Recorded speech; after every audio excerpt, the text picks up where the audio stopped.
Hi all, in this video we're going to look at protein synthesis. So first of all, there's two stages in protein synthesis, and that is transcription and translation. So it's important to note, DNA is too large to leave the nucleus. Therefore, the genetic code must be copied in the nucleus. This is done by a different kind of nucleic acid called ribonucleic acid. This ribonucleic acid has the ability to leave the nucleus. So, what is the difference between DNA and RNA or ribonucleic acid? DNA is double helix in shape, where RNA is single-stranded.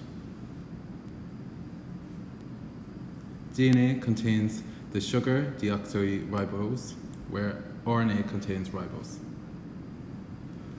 RNA contains the base uracil instead of thymine as well. You won't find thymine on a strand of RNA. Instead, you will see uracil. There's two types of RNA involved in protein synthesis.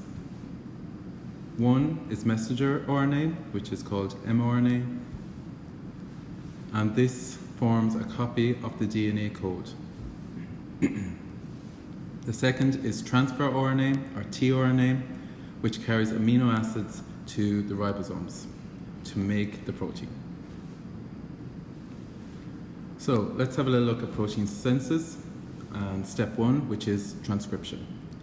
It's important to note that this occurs in the nucleus. Here you have your double helix piece of DNA and it is unzipped. To unzip, you use the enzyme RNA polymerase, and it binds to a region of non-coding in front of the gene, so a non-coding area. The DNA strand unzips as the RNA polymerase moves along one strand. As it moves along, it forms a template of mRNA.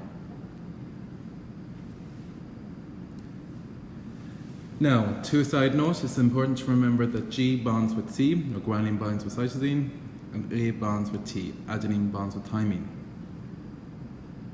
However, T is replaced with uracil on the mRNA. So we'll go through this mRNA template and its complementary bases. G bonds with C, T with A, G with C. However, A, you would expect to bond with T here, but you won't find T on mRNA template. Instead, you'll find U. Then back to normal again, C with G. Again, A will bond with U. There won't be a T there. T with A with U, C with G, and T with A. It has now made a copy of that genetic code.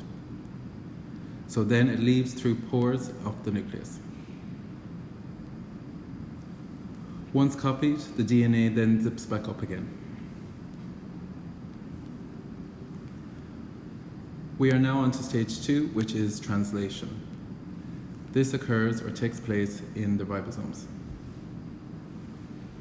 Now, it's important to note that base consists of 3 sets, or triplets.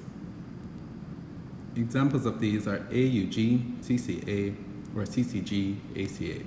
There's many different arrangements for these. These are known as the base triplets or codons. Each codon codes for a particular amino acid. So if I change the arrangement, it will change the type of amino acids that it codes for. Here we have the mRNA template from the previous slide. And we are going to look at the first 3 bases. This is one particular codon. In this example, we have 5 codons. AUG is always known as the start codon, where UAA is an example of a stop codon. There is more than one type of stop codon, but AUG is always a start codon.